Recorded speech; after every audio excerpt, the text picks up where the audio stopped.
ચલો વિદ્યાર્થીઓ, આજે આપણે આપણા પ્રકરણમાં આગળ વધી રહ્યા છીએ. અત્યાર સુધીમાં આપણે બે ટોપિક કમ્પ્લીટ કરીને આવ્યા છે. પહેલો એક છે વિદ્યુત ભાર આપણે જોયો અને પછી વિદ્યુત પ્રવાહ જોયો. આજે જે મોસ્ટ આઈએમપી ટોપિક આપણે જોવાના છે એ છે વિદ્યુત સ્થિતિમાન અને તેનો તફાવત. આ બંને મોસ્ટ આઈએમપી છે અને ખૂબ જ સરળ સમજી શકાય એવા ટોપિક્સ છે. ચલો આગળ વધીએ છીએ વિદ્યુત સ્થિતિમાન ઉપર. તો સૌથી પહેલા વિદ્યુત સ્થિતિમાન કોને કહેવાય એના વિશેનો અભ્યાસ કરીએ. તો વિદ્યુત સ્થિતિમાન જોવા જઈએ તો એની વ્યાખ્યા અનુસાર અનંત અંતરેથી એકમ દર વિદ્યુત ભારને વિદ્યુત ક્ષેત્રના કોઈ બિંદુ સુધી લાવવા માટે વિદ્યુત ક્ષેત્રના સ્થિર વિદ્યુત બળ વિરુદ્ધ કરવા પડતા કાર્યને તે બિંદુ આગળનું વિદ્યુત સ્થિતિમાન કહેવામાં આવે છે. આ તો વ્યાખ્યા છે. હવે સમજવાનો પ્રયત્ન કરીએ. અનંત અંતરેથી ધારો કે કોઈ અનંત અંતરે કોઈ વિદ્યુત ભાર છે, એને અહીંયા કોઈ વિદ્યુત ક્ષેત્ર છે, ધારો કે આ જે લાલ કલરની માર્કર છે એના ટોપ ઉપર અહીંયા ત્યાંથી એને લાવીને અહીંયા બેસાડવો છે, બરાબર? તો હું એ વિદ્યુત ભારને ત્યાંથી પકડીને અહીંયા સુધી લાવીશ. તો મારે આ જે ક્ષેત્ર છે, આ ક્ષેત્રની વિરુદ્ધ આ જે વિદ્યુત ક્ષેત્ર છે એ વિદ્યુત ક્ષેત્રની વિરુદ્ધ મારે કાર્ય કરવું પડે. કેમ કે એની જગ્યા ફિક્સ છે. આની જગ્યા ધારો કે આ છે, આને મારે આના ઉપર લાવીને મૂકવી છે, તો આની જગ્યા ફિક્સ છે. હવે અહીંયાથી અહીંયા સુધી લાવવા માટે મારે આ ક્ષેત્રની વિરુદ્ધ કાર્ય કરવું પડે છે. એટલે કે અનંત અંતરેથી એકમ દર વિદ્યુત ભાર, એટલે ગ્રીન કલરની માર્કર, એકમ દર વિદ્યુત ભારને આ વિદ્યુત ક્ષેત્રના કોઈ બિંદુ એટલે કે રેડ માર્કર સુધી લાવવા માટે વિદ્યુત ક્ષેત્રની જે વિદ્યુતીય બળ છે એના વિરુદ્ધ કંઈ કાર્ય કરવું પડે છે. એ જે કાર્ય કરવું પડે છે તે બિંદુ આગળનું તેને વિદ્યુત સ્થિતિમાન કહેવામાં આવે છે. એટલે કે આપણે આ ગ્રીન માર્કરને અહીંયા સુધી લાવવા માટે જે કામ કર્યું, આ વિદ્યુત ક્ષેત્રને વિરુદ્ધ જે કાર્ય કર્યું તે કાર્યને તે બિંદુ આગળનું વિદ્યુત સ્થિતિમાન કહેવામાં આવે છે.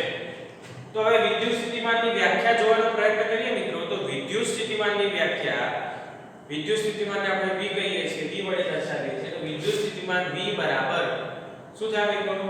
કરેલું કાર્ય ભાગ્યા વિદ્યુત ભાર.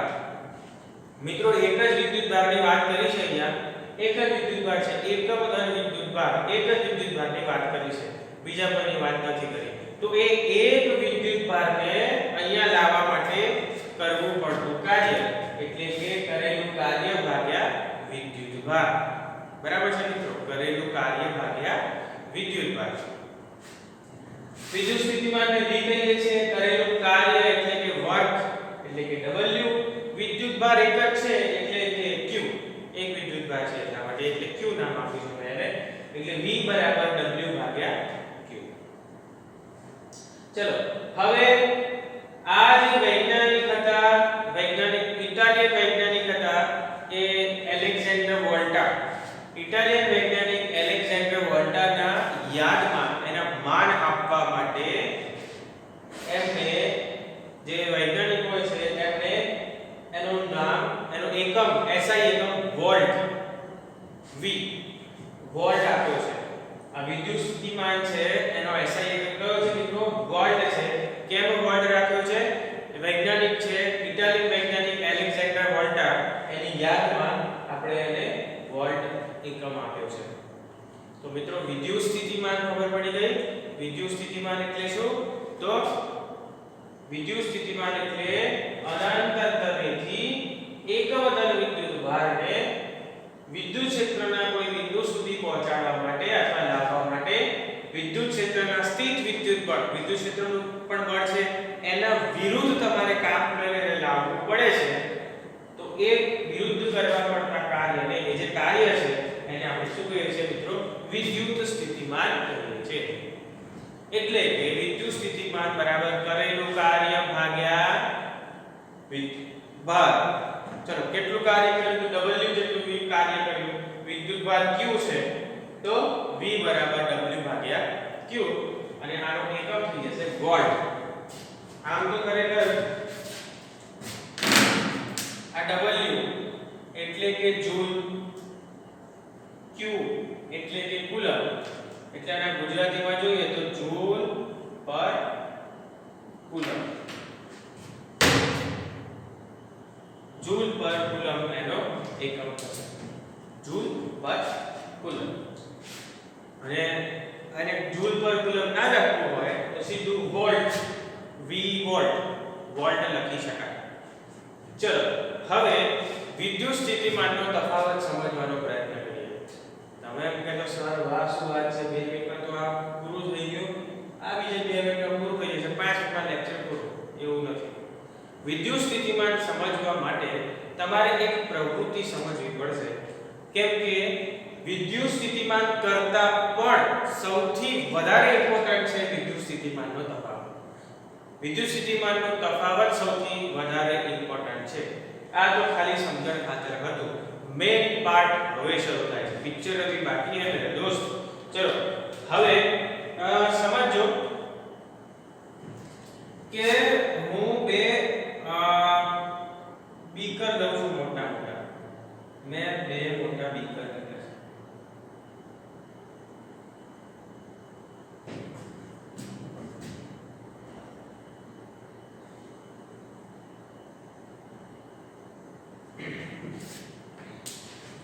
આ બંને મોટા બીકરમાં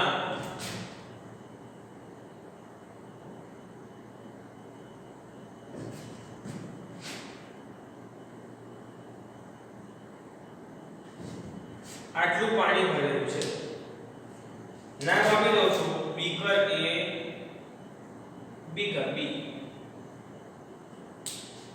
બંનેમાં લગભગ સરખું પાણી ભરેલું છે. હવે હું શું કરું છું તો હવે આ બંને જે બીકર છે ને એ બંને બીકરને જોડી દઉં.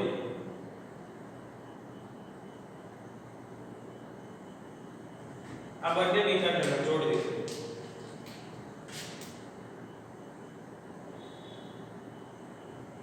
તો હવે મને એમ કહો મિત્રો જે પાણીનો પ્રવાહ છે, પાણીનો પ્રવાહ એ કઈ દિશામાં જશે? A માંથી B માં જશે કે B માંથી A માં જશે? બોલો થોડું વિચારો અને પછી જવાબ આપો કે બંનેમાં પાણીનું લેવલ સરખું છે તો પ્રવાહ એ A માંથી B માં જશે કે B માંથી A માં આવશે? તો તમારો જવાબ હશે કે સર બંને પ્રવાહ બંનેમાં સરખા છે, બંનેમાં પાણીનું સ્તર સરખું છે. એટલા માટે શું થશે મિત્રો? કોઈ દિવસ બંનેમાંથી એકમાં પણ પ્રવાહનું વહન થશે. અહીંયા બંને વચ્ચે પ્રવાહનું વહન થશે નહીં, પાણીનો પ્રવાહ મળશે નહીં. પણ જો હું આ બીકર છે એને પાણીથી ભરી દઉં છું, આ જે બીકર છે એને પાણીથી ભરી દઉં તો શું થશે મિત્રો? તો શું થશે? તો તમે કહેશો, તમારો કહેવાનો અર્થ એવો હોવો જોઈએ કે સર અહીંયા પાણી બરાબર ભરેલું છે વધારે, અહીંયા પાણી છે ખૂબ જ ઓછું. તો શું થશે મિત્રો? તો પાણીનો પ્રવાહ A થી B તરફ જશે, એટલે કે પાણી A થી B તરફ વહન પામશે. પાણી A થી B તરફ વહન પામશે. સમજાય છે મિત્રો? પાણી શું કરશે? A થી B તરફ વહન પામશે. ક્યાં સુધી વહન પામશે? તો જ્યાં સુધી ફરી પાછા બંને નું સ્તર, બંનેનું લેવલ સરખું નહીં થાય ત્યાં સુધી પાણીનું વહન પામશે. જ્યારે બંને સરખા થઈ જશે પછી પાણીનું વહન થવાનું બંધ થઈ જશે. બરાબર છે મિત્રો? એટલે કે જે પાણી છે એ કઈ બાજુ વહન પામે છે? તો વધારેથી ઓછા તરફ. પાણીનું વહન કઈ બાજુ થાય છે? વધારેથી ઓછા તરફ. ચલો હવે એવી જ રીતે બે લોખંડના ઘોડા છે. બે લોખંડના ઘોડા. એક જે ઘોડો છે એનું તાપમાન છે 80°C. બીજો જે ઘોડો છે એનું તાપમાન છે 30°C. અહીંયા બે ઘોડા છે. એક ઘોડાનું તાપમાન છે 80°C. બીજો ઘોડો છે એનું તાપમાન છે 30°C. તો બોલો મિત્રો, બંનેને મેં એકબીજાને અડકાવીને મૂકેલા છે. તો શું થશે મિત્રો અહીંયા? તો તમે કહેશો સર 80°C માંથી તાપમાનનું વહન, ગરમી છે, ઉષ્માનું વહન એ 30°C વાળા દડા એટલે કે ઘોડા સુધી થશે. લોખંડના ઘોડા સુધી થશે. ક્યાંથી? 80°C થી ક્યાં સુધી થશે મિત્રો? 30°C સુધી એ એનું વહન પામશે. બરાબર છે મિત્રો? પછી જ્યારે બંનેના તાપમાન સરખા થઈ જશે, પછી વહન પામવાનું બંધ થઈ જશે. સમજાય છે મિત્રો? ફરી એકવાર કહું છું કે અહીંયા તમે જો શું થાય છે? પાણીનું વહન થાય છે. ક્યારે? જ્યારે એક બાજુ વધારે પાણી હોય અને એક બાજુ ઓછું પાણી હોય તો વધારે તરફથી ઓછા તરફ વહન પામે છે. જો બંને સરખા હોય તો વહન પામતા નથી. બરાબર? અહીંયા પણ એવું છે. વધારે તાપમાનથી ઓછા તાપમાન તરફ શું થાય છે મિત્રો?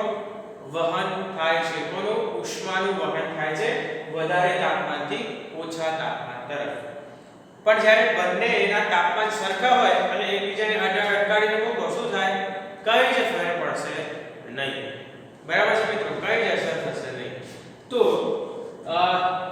આના ઉપરથી તમને શું ખબર પડી? તો આના ઉપરથી આપણને એ ખબર પડી મિત્રો કે આ બધાનું વહન વધારેથી ઓછા તરફ થાય છે. વધારેથી ઓછા તરફ થાય છે. તો હવે મિત્રો મારો કહેવાનો અર્થ કંઈક આવો છે કે હવે જો હું કોઈ વાયર લઉં છું, ધારે કે મેં એલ્યુમિનિયમનો વાયર લીધો કે આ કોઈ એલ્યુમિનિયમનો વાયર છે. તમને ખબર છે આના આગળના લેક્ચરમાં આપણે વિદ્યુત ભારો વિશેનો અભ્યાસ કરેલો કે વિદ્યુત ભાર જેમ કે મુક્ત ઇલેક્ટ્રોનનો અભ્યાસ કરેલો. મુક્ત ઇલેક્ટ્રોન બધા અહીંયા ફરતા હોય છે, પણ એકમ સમયમાં અથવા તો કંઈક આછેદમાંથી એકમ સમયમાં એક સરખા જે વિદ્યુત ભારો છે એ ગતિ કરે છે. જેટલા આ બાજુથી આ બાજુ જશે એટલા જ આ બાજુથી આ બાજુ જાય છે. એટલે કે ચોખ્ખો જથ્થો શૂન્ય હોય છે. ચોખ્ખો જથ્થો કંઈ મળતો નથી. પણ જો આપણે એવું કરી દઈએ કે એક તરફ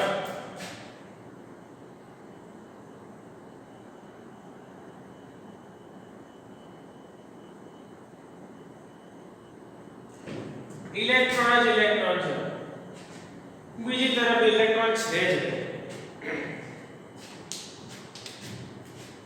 એલ્યુમિનિયમના આ છેડા ઉપર મેં ઇલેક્ટ્રોનનો ઢગલો કરી દીધો છે અને એલ્યુમિનિયમના આ છેડા પર ઇલેક્ટ્રોન છે જ નહીં.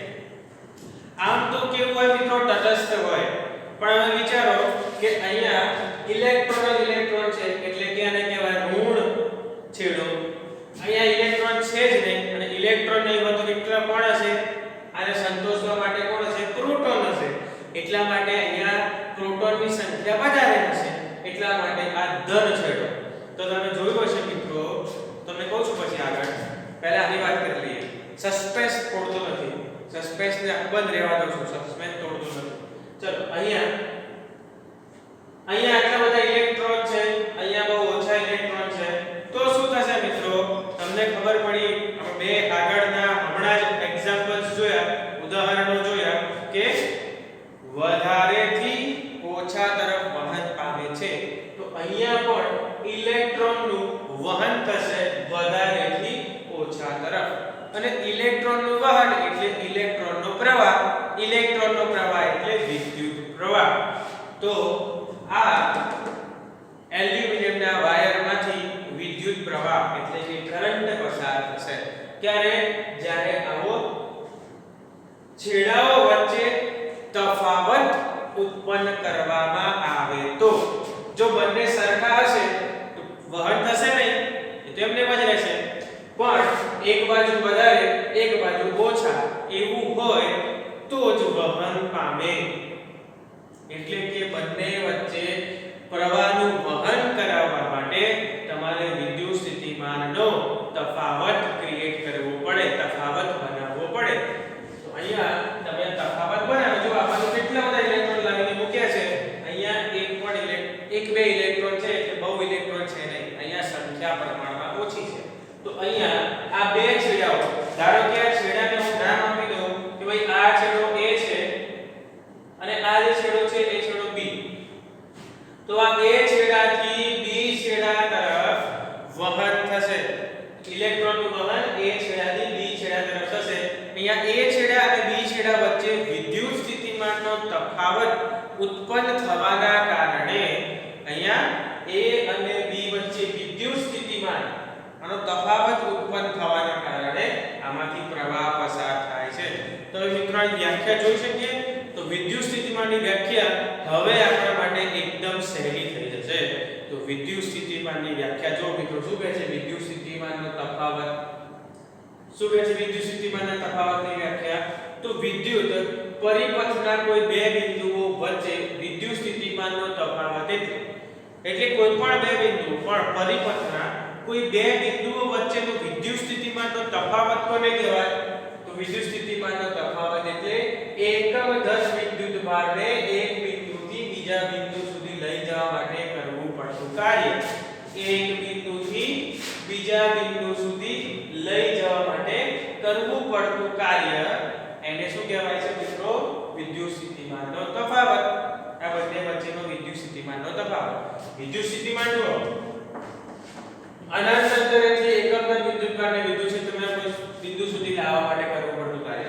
એટલે કે A બિંદુથી B બિંદુ સુધી લઈ જવા માટે કરવું પડતું કાર્ય અહીંયા થશે વિદ્યુત સ્થિતિમાનનો તફાવત ક્રિએટ થશે. એટલે અહીંયા જો વિદ્યુત સ્થિતિમાન આપવા જઈએ તો આ જગ્યા ઉપર એટલે કે બિંદુઓ A અને B આગળ વિદ્યુત સ્થિતિમાન VA અને VB થાય. બરાબર છે? અહીંયા નામ આપવું પડશે આપણે ઊંધું, કેમ કે અહીંયા B લેવું પડશે.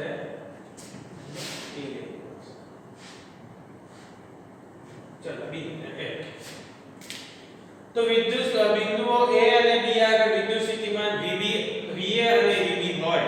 ધારો કે A અને B આગળના વિદ્યુત સ્થિતિમાન VA અને VB હોય તો શું થાય મિત્રો? વિદ્યુત સ્થિતિમાનનો તફાવત VB VA. હવે VB VA કરો, વિદ્યુત સ્થિતિમાનમાંથી વિદ્યુત સ્થિતિમાન બાદ કરો તો જવાબ તો વિદ્યુત સ્થિતિમાન જ મળવાનો છે ને? સાચી વાત કે ખોટી વાત? બેકી સંખ્યામાંથી બેકી સંખ્યા બાદ કરો તો 6 માંથી 4 બાદ કરો જવાબ બેકી સંખ્યા મળે છે. તો વિદ્યુત સ્થિતિમાનમાંથી વિદ્યુત સ્થિતિમાન બાદ કરો તો શું મળે મિત્રો? તો મળશે તમને વિદ્યુત સ્થિતિમાન. ઉદાહરણ તરીકે 10 નારંગી છે એમાંથી 5 નારંગી બાદ કરો તો 5 બિંદુ ના મળે, 5 નારંગી જ મળે. તો નારંગીમાંથી નારંગી બાદ કરો તો જવાબ નારંગી જ મળવાનો છે. તો વિદ્યુત સ્થિતિમાનમાંથી વિદ્યુત સ્થિતિમાન બાદ કરો તો જવાબ તો વિદ્યુત સ્થિતિમાન જ મળવાનો છે. તો વિદ્યુત સ્થિતિમાન V બરાબર કરવું પડતું કાર્ય ભાગ્યા વિદ્યુતભાર. હવે આ તો વિદ્યુતભાર માટે આપણે ક્યુ લખતા હતા, પણ વિદ્યુતભારના જથ્થાને લઈ જવો હોય તો કે એક વિદ્યુતભાર તો જવાનો નથી, વિદ્યુતભારનો જથ્થાની આપણે વાત કરવાની છે. તો એક જથ્થા માટે આપણે લઈએ છીએ ક્યુ. બરાબર છે? વિદ્યુતભારના જથ્થા માટે આપણે વાત કરી રહ્યા છીએ. એટલે કે એક વિદ્યુતભારની વિદ્યુતભાર 2 3 4 5 10 15 20 25 કેટલા વિદ્યુતભાર હોય એટલે ખબર નહીં પડે, એટલા માટે આપણે લઈએ છીએ કેપિટલ Q વિદ્યુતભારનો જથ્થો. ભાઈ 20 વિદ્યુતભારનો જથ્થો, 25 વિદ્યુતભારનો જથ્થો, 100 વિદ્યુતભારનો જથ્થો. તો Q આપણે એટલા માટે લઈએ છીએ V બરાબર W ભાગ્યા Q. ચલો હવે આના ઉપરથી તમને એક વસ્તુ ખબર પડી હશે કે આ જે વિદ્યુત સ્થિતિમાનનો તફાવત એ કોણ બનાવે, કોણ ઉત્પન્ન કરે? તો અહીંયા વિદ્યુત સ્થિતિમાનનો તફાવત એ ઉત્પન્ન કરે છે સેલ. એટલે કે પાવર તમે રિમોટમાં ભરાવો છો ને, એ નાનકડો પાવર એ શું કરે છે મિત્રો? વિદ્યુત સ્થિતિમાનમાં તફાવત બનાવે છે. સેલ એટલે કે કોષ, વિદ્યુત કોષ કહેવાય. બરાબર છે. અને એવા ઘણા બધા વિદ્યુત કોષ તમે ભેગા કરો તો બની જાય બેટરી. ઘણા બધા વિદ્યુત કોષ તમે ભેગા કરો તો શું બની જાય છે મિત્રો? બેટરી બને છે. જ્યારે એક જ વિદ્યુત કોષની વાત કરવામાં આવી હોય એને સેલ કહેવાય. એને આપણે જે કહીએ છીએ ને મિત્રો પાવર ટીવીમાં કે ઘડિયાળમાં નાખવાનું, એ એક હોય તો વિદ્યુત કોષ. અને એમાં ઘણા બધા ભેગા થાય અને જે બનાવે એને આપણે કહીએ છીએ બેટરી. બરાબર છે. તો ચલો હવે V બરાબર W ભાગ્યા Q. V એટલે વોટ, W એટલે જૂલ અને Q એટલે કુલમ C. હવે અહીંયા તમને પૂછી શકે મોસ્ટ ટાઈમ 1 વોલ્ટ ની વ્યાખ્યા આપો. બરાબર છે મિત્રો? 1 વોલ્ટ ની વ્યાખ્યા આપો. 1 વોલ્ટ કોને કહેવાય? 1 જૂલ ભાગ્યા 1 કુલમ. મેં તમને પહેલા જ કીધું છે. શું કરવાનું? આને ઓરિજિનલ વ્યાખ્યામાં મૂકી દેવાનું. તો શું થાય? 1 કુલમ જેટલા વિદ્યુત ભારને વિદ્યુત પરિપથમાંથી કોઈ એક બિંદુએથી બીજા બિંદુએ લઈ જવા માટે કરવું પડતું કાર્ય 1 જૂલ હોય તો તેમની વચ્ચેનો વિદ્યુત સ્થિતિમાન 1 વોલ્ટ જેટલો મળે. ફરી શું કહે છે? 1 કુલમ જેટલા વિદ્યુત ભારને એક બિંદુએથી બીજા બિંદુએ લઈ જવા માટે કરવું પડતું કાર્ય 1 જૂલ હોય. એક બિંદુએથી બીજું બિંદુએ બીજા બિંદુએ લઈ જવા માટેનું કાર્ય 1 જૂલ હોય તો એ પરિપથમાં અથવા તો એમાં એનો વિદ્યુત એ બે બિંદુઓ વચ્ચેનો વિદ્યુત સ્થિતિમાનનો તફાવત અથવા તો વિદ્યુત સ્થિતિમાનનો તફાવત 1 વોલ્ટ મળે છે. કેટલો મળે છે મિત્રો? 1 વોલ્ટ. હવે સર આ બધી તમે વાતો તો કરી લીધી, પણ પ્રેક્ટિકલી સમજાવો કે એક્ઝેક્ટલી થાય છે શું, કેવી રીતે કામ કરે છે. તો સૌથી નાનું અને સરળ ઉદાહરણ લઈએ તો આપણે તમારી પાસે હશે શું મિત્રો? પાવર, જે તમે યુઝ કરો છો, સેલ, જેને આપણે સેલ કહીએ છીએ. બરાબર છે. અત્યારે તો ફેમસ છે ડ્યુરોસેલ, ચલે સબસે જ્યાદા. તો સેલની વાત કરવામાં આવે તો સેલમાં શું હોય? એમાં એવું તો શું જાદુ હોય? તો એમાંથી પ્રવાહ પસાર થાય છે. કોઈ પણ રમકડું હોય તો એમાં પ્રવાહ પસાર થાય તો એ કામ કરે, પ્રવાહ પસાર ના થાય તો કામ કરતું નથી. તો એ રમકડામાં જો સેલ નથી નાખતા તો કંઈ જ કામ નથી કરતું. કેમ? અને સેલ નાખીએ છીએ તો એવું તો શું થાય છે કે કામ કરવા માંડી પડે છે, રમવા માંડી પડે છે. તો ચાલો જોઈએ કે વિદ્યુત સ્થિતિમાનનો તફાવત કેવી રીતે ઉત્પન્ન થાય છે અને એ વિદ્યુત સ્થિતિમાનના તફાવતના કારણે વિદ્યુત પ્રવાહ કેવી રીતે મળે છે. વિદ્યુત પ્રવાહ મળે એટલે તો એ વસ્તુ કામ કરવાની જ છે. જેમ કે પંખો છે, સ્વિચ પાડો, વિદ્યુત પ્રવાહ મળે છે, કામ કરવાનું શરૂ કરી દે છે. વિદ્યુત પ્રવાહ મળ્યો એટલે કામ કરવાનું શરૂ. સૌથી મોટો પ્રશ્ન, વિદ્યુત પ્રવાહ કેવી રીતે મળે છે?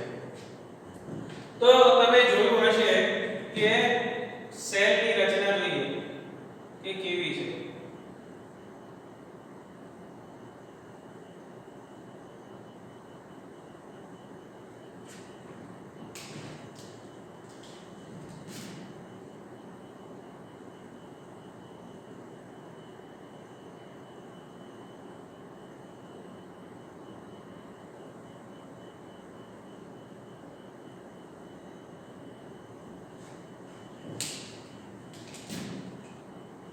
તો તમે પાવરને જોશો ને તો કંઈક આ પ્રકારનો પાવર હશે.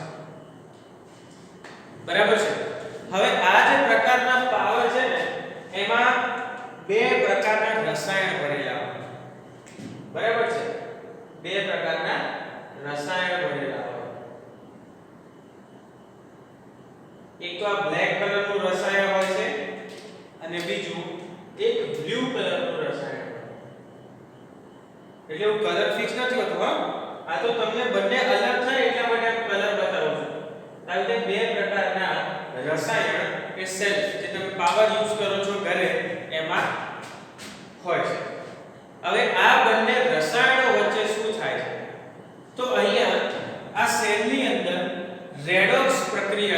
રેડોક્સ પ્રક્રિયા તમે કેમિસ્ટ્રીમાં ભણ્યા હશો.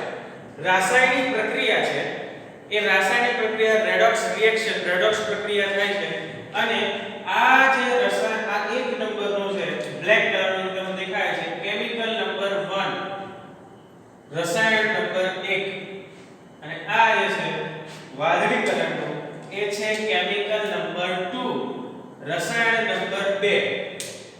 તો શું થાય છે આ બંને વચ્ચે રેડોક્સ રિએક્શન થાય છે અને રેડોક્સ રિએક્શનમાં શું કરે છે તો ઇલેક્ટ્રોન આ કાળામાંથી એટલે કે રસાયણ નંબર 1 માંથી રસાયણ નંબર 2 માં જમા થાય છે.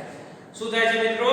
રસાયણ નંબર 1 માંથી રસાયણ નંબર 2 માં જમા થાય છે. એટલે કે જમા થયેલા હોય છે.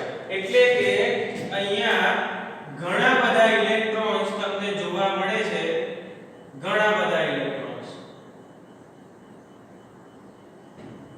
આમ તો તટસ્થ હોય આ બધા જ ઇલેક્ટ્રોન અહીંયા પહોંચી ગયા તો અહીંયા કોણ વધશે મિત્રો? અહીંયા બધા વધશે પ્રોટોન.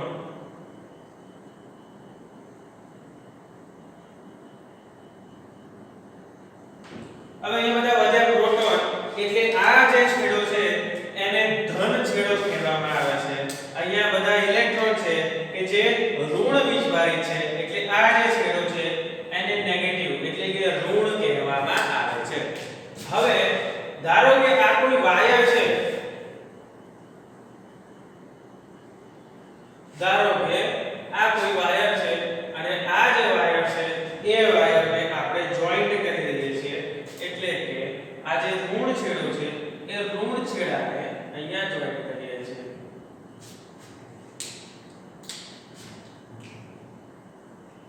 અને જે ધન છેડો છે એને અહીંયા જોઈન્ટ કરીએ છીએ. સમજો મિત્રો હવે શું થશે? હવે આ ધન છેડો છે તો આ એના કારણે આ ધન બનશે, આ ઋણ છેડો છે એના કારણે આ ઋણ બનશે. હવે શું થાય છે મિત્રો તમે વિચારો કે આ વાયરથી આપણે જોઈન્ટ કર્યું, આ મેટલનો વાયર છે, આ વાયર છે, આ વાયરથી લગાવ્યો, આ પણ વાયર છે. તમને ખબર છે કે આ વાયરની અંદર શું થશે? મુક્ત ઇલેક્ટ્રોન હશે. આ મુક્ત ઇલેક્ટ્રોન આમાંથી પસાર થશે. ચલો આપણે એક સરળ રચના બનાવી દઈએ, કોમ્પ્લિકેટેડ નથી કરવું, સિમ્પલ એક બલ્બ બનાવી દઈએ.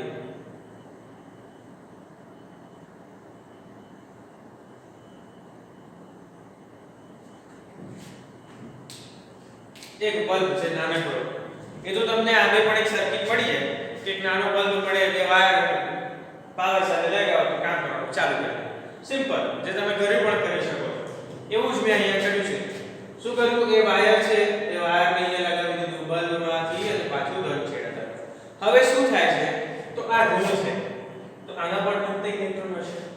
આ જે મુક્ત ઇલેક્ટ્રોન હશે એ શું કરશે મિત્રો ખબર છે? આ જે મુક્ત ઇલેક્ટ્રોન હશે અહીંયા પણ ઇલેક્ટ્રોન છે, ઇલેક્ટ્રોન ઇલેક્ટ્રોન વચ્ચે શું થાય મિત્રો? આકર્ષણ કે અપાકર્ષણ સમાન એટલે કે સજાતીય કે વિજાતીય. આ થાય સજાતીય વીજભારો અને સજાતીય વીજભારો વચ્ચે અપાકર્ષણ થાય એટલે કે ઇલેક્ટ્રોન અહીંથી દૂર જશે. ઇલેક્ટ્રોન અહીંથી દૂર ગયા, અહીંયા છે પોઝિટિવ એટલે કે ધન આયન. આને તો આમે ઇલેક્ટ્રોનની જરૂર છે કેમ કે અહીંયા એકલા પ્રોટોન છે, એ ઇલેક્ટ્રોનને આકર્ષે છે પોતાની તરફ. તો અહીંથી ઇલેક્ટ્રોન બધા ઇલેક્ટ્રોન અહીંયાથી ધન આયનમાં આવે છે, અહીંયાથી ઋણ છેડા તરફથી ઇલેક્ટ્રોન દૂર ભાગે છે અને ધનના કારણે ઇલેક્ટ્રોન બધા એમાં આવે છે. એટલા માટે અહીંયા શું થયું તો ઇલેક્ટ્રોનનો પ્રવાહ બન્યો. કેમ ઇલેક્ટ્રોનનો પ્રવાહ બન્યો?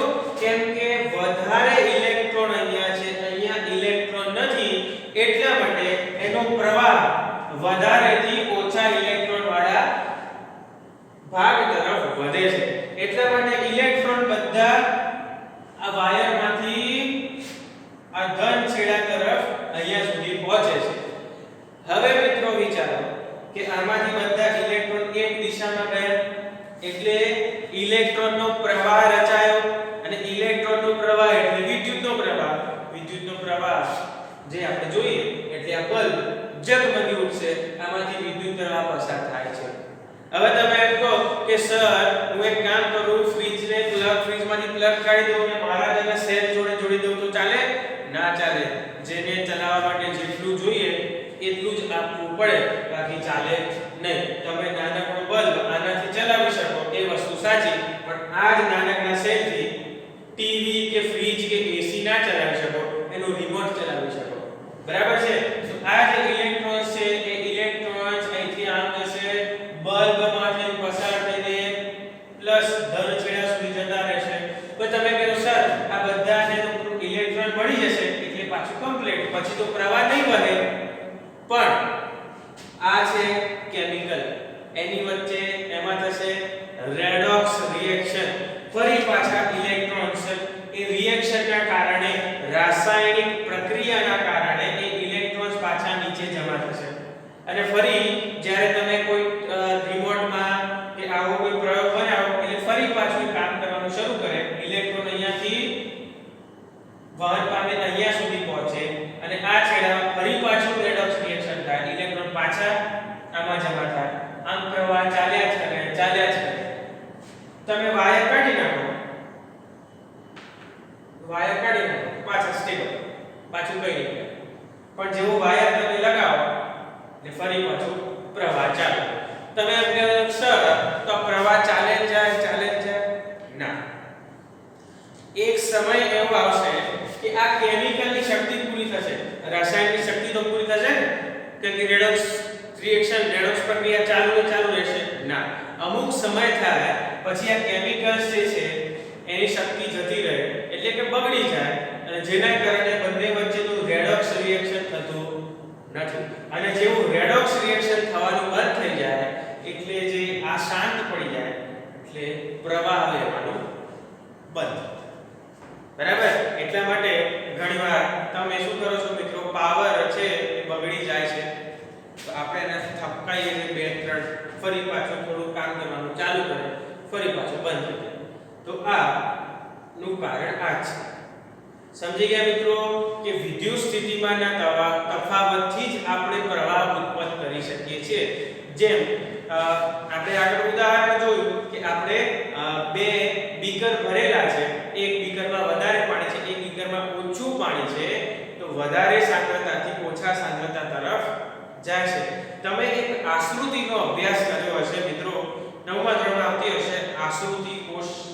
હા, 9મા ધોરણમાં કોષ નામનું પ્રકરણ આવતું હતું બાયોલોજીમાં, એમાં તમે આશ્રુતિનો અભ્યાસ કર્યો હશે કે આશ્રુતિમાં પણ એવું છે કે કોષમાં વધારે સાંદ્રતાથી ઓછી સાંદ્રતા તરફ પાણીનું વહન થાય, અથવા ઓછી સાંદ્રતા વધારે સાંદ્રતા તરફથી ઓછી સાંદ્રતા તરફ. જો કોષમાં વધારે પાણી હોય, ફૂલેલો હોય, તો ઓસ્મોસિસ એટલે કે આશ્રુતિનાથી એ શું થાય, પાણી રિલીઝ કરે, પાણી છોડી દે, કોષમાંથી પાણી બહાર આવી જાય.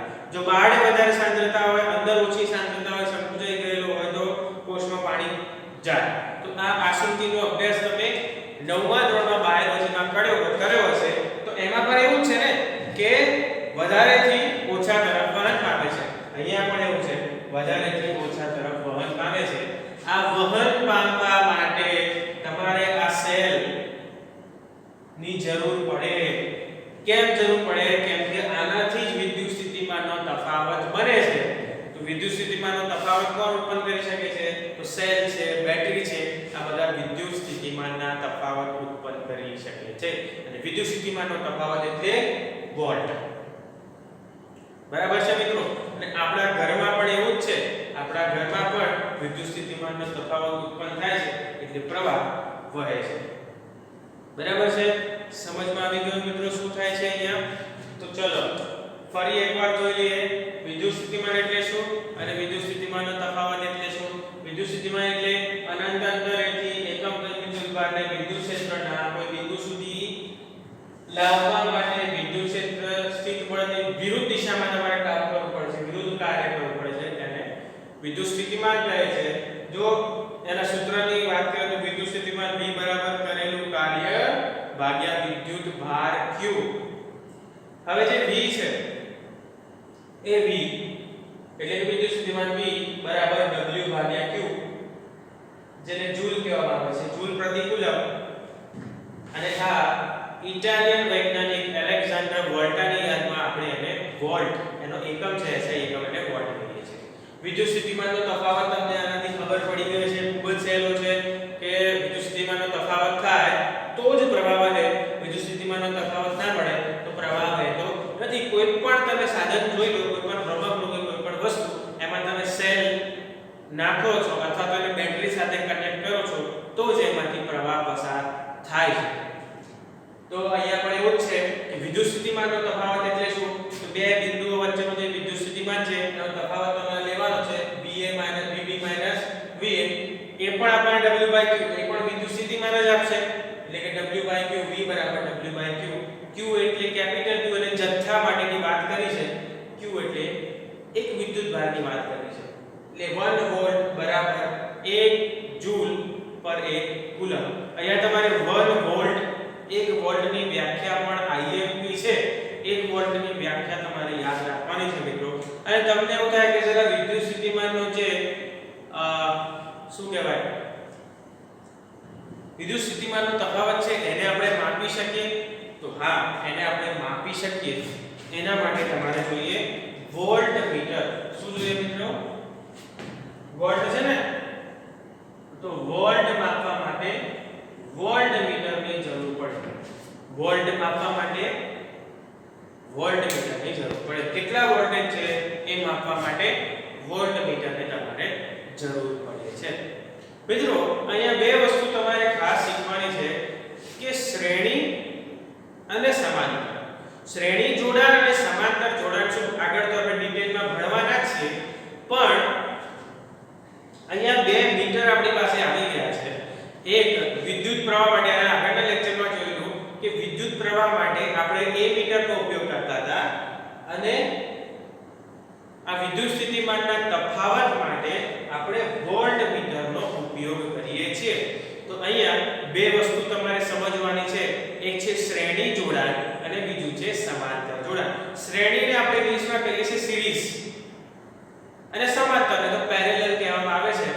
પણ સિરીઝ તમે નામ સાંભળ્યું હોય તો તમે દિવાળીમાં લાઈટોની સિરીઝ લાવો છો, એટલે કે બધી જ લાઈટો શ્રેણીમાં જોડાયેલી હોય છે, એટલા માટે એને સિરીઝ કહેવામાં આવે છે કે બધી લાઈટો સિરીઝમાં જોડેલી હોય છે. એટલે કે સિરીઝમાં જોડેલી હોય એટલે શું કે આ ધારો કે બલ્બ હોય ને, આ બલ્બ, એની પાછળ બીજો બલ્બ, એની પાછળ ત્રીજો બલ્બ, એની પાછળ ચોથો બલ્બ, એની પાછળ પાંચમો બલ્બ, એમ આ જે બધા બલ્બ છે એને સિરીઝમાં જોડેલા છે એમ કહેવાય. એટલે કે તમે અહીંથી પ્રવાહ પસાર કરો તો પહેલામાં જાય, પહેલામાંથી બીજામાં, બીજામાંથી ત્રીજામાં, ત્રીજામાંથી ચોથામાં, ચોથામાંથી પાંચમામાં, એમ સળંગ જશે. એટલે આને કહેવાય સિરીઝ. અને સમાંતર એટલે શું મિત્રો? તો આમાંથી કનેક્શન આપ્યું, અહીંયા કોઈ બલ્બ લગાવ્યો, બીજું કનેક્શન આપ્યું, અહીંયા કોઈ બલ્બ લગાવ્યો, ત્રીજું કનેક્શન, અહીંયા કોઈ બલ્બ, ચોથું કનેક્શન, અહીંયા કોઈ બલ્બ. આ બધા સમાંતર કહેવાય. આવા બંનેમાં શું ખબર છે ફાયદો? આમાં શું નુકસાન છે? તો ધારો કે આ બલ્બ ફૂટી ગયો, બંધ થઈ ગયો, બગડી ગયો, તો અહીંયાથી અહીંયા આગળ જશે નહીં. ભલે આ બધા બલ્બ સારા હોય તો પણ વિદ્યુત પ્રવાહ અહીંથી આગળ જશે નહીં. અહીંયા બળી ગયું છે એટલા માટે અહીંયા સ્ટોપ. પછી પ્રવાહ અહીંથી આગળ જશે તો આ બધા પણ બંધ થઈ જશે. એકમાં તકલીફ પડે એટલે આખી સિરીઝ પૂરી.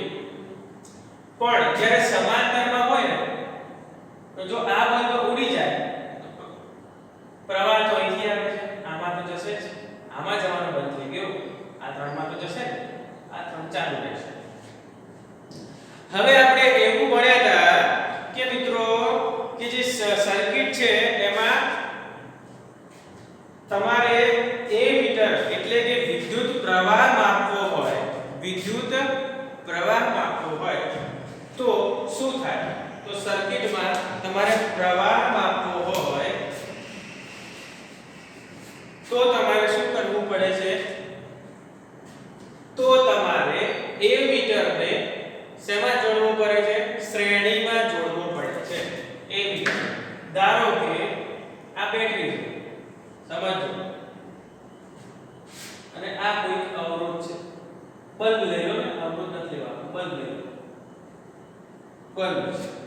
તો તમારે આમાં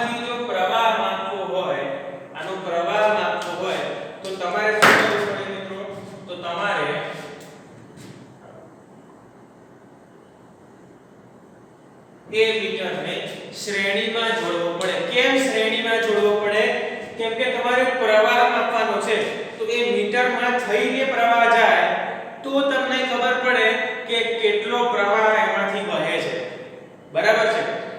ધારો કે આપણે આને શ્રેણીમાં નથી લેતા, સમાંતરમાં જોડીએ છીએ. શેમાં જોડીએ છીએ મિત્રો? સમાંતર. અહીંયા આવી છે અને અહીંથી બીજું કનેક્શન આપી અહીંયા જોડીએ. તો હવે શું થશે? પ્રવાહ આપણને પાક્કો પડશે કે આમાંથી કેટલો પ્રવાહ પડે છે? ના. કેમ? કેમ કે પ્રવાહ અહીંયાથી બે ભાગમાં વહેંચાઈ જાય. અડધો આમાં જશે, અડધો આ બાજુ જશે. વહેંચાઈ જશે. અડધા ભાગમાં સરખા ભાગમાં વહેંચાશે નથી કીધું મેં. બે ભાગમાં વહેંચાઈ જશે. આમાં જાય અને આમાં પણ જાય. તો હવે આમાંથી જેટલો પ્રવાહ નીકળ્યો એ બધો પ્રવાહ આમાંથી જશે નહીં. એટલે આપણને ચોક્કસ માહિતી આપશે નહીં. એટલા માટે આપણે એને શ્રેણીમાં જોડવું પડે. શ્રેણીમાં જોડવાથી શું થાય? તો એમાંથી પ્રવાહ પસાર થાય એટલે આપણને ખબર પડે કે આટલો પ્રવાહ મળે. એટલે પ્રવાહ માપવા માટે, વિદ્યુત પ્રવાહ માપવા માટે આ જે એમીટર છે એને હંમેશા શ્રેણીમાં જોડવામાં આવે છે. બરાબર છે. હવે જે વોલ્ટમીટર છે કે આના અને વિદ્યુત સ્થિતિમાનનો તફાવત કેટલો છે? તો એ તફાવત માપવા માટે આપણે એને સમાંતર જોડવું પડે. વોલ્ટમીટર. કેમ કે એના બે બિંદુઓ જોવા પડે ને. તો આ બે બિંદુઓ વચ્ચેનો તફાવત કેટલો છે એ જોવા માટે આપણે એને શેમાં જોડવું પડે મિત્રો? સમાંતર. આ જે અવરોધ છે એને સમાંતર વોલ્ટમીટર જોડવું પડે. સમજ પડી મિત્રો? તો અહીંયા જે આપણે લાસ્ટ લેક્ચરમાં વિદ્યુત પ્રવાહનો અભ્યાસ કરેલો એમાં એ મીટરની વાત કરી હતી. એ મીટરને આપણે શ્રેણીમાં જોડવું પડે અને આ વિદ્યુત સ્થિતિમાનનો તફાવત, આ જે વિદ્યુત સ્થિતિમાનનો તફાવત છે એને સમજવા માટે આપણે શેમાં જોડવું પડે મિત્રો? વોલ્ટમીટરને છે એ સમાંતર પેરેલલ જોડવું પડે. તો અહીંયા આપણે આ ચેપ્ટર નો આ જે લેક્ચર છે, આજનો લેક્ચર એ પૂર્ણ કરીએ છીએ. હવે આના પછીના લેક્ચરમાં આપણે ખૂબ જ સરસ મજાનો ઇન્ટરેસ્ટિંગ લેક્ચર છે. આપણે અલગ અલગ ફિઝિક્સના સાધનો જોવાના છે. અલગ અલગ સાધનો જોઈશું અને એનો અભ્યાસ કરીશું કે વાસ્તવમાં એ સાધનો કેવા છે. તો તમારી ટેક્સ્ટબુકમાં આગળ આપેલું છે કે બેટરી, ચલિત અવરોધ, રિયોસ્ટેટ આ બધું શું હોય, કળ એટલે કે સ્વિચ આ બધું કેવું હોય અને કેવી રીતે કામ કરે એનો અભ્યાસ આપણે આના પછીના લેક્ચરમાં કરવાના છીએ. અને સાથે સાથે ઇન્ડેક્સ ક્વેશ્ચન્સ જે તમને પ્રશ્નો આપેલા છે એ ઇન્ડેક્સ ક્વેશ્ચન્સનો પણ સોલ્યુશન કરવાના છે. ચલો મિત્રો મળીએ આના પછીના લેક્ચરમાં, એટલે કે નવા ફિઝિક્સના સાધનો સાથે જે તમે ભવિષ્યમાં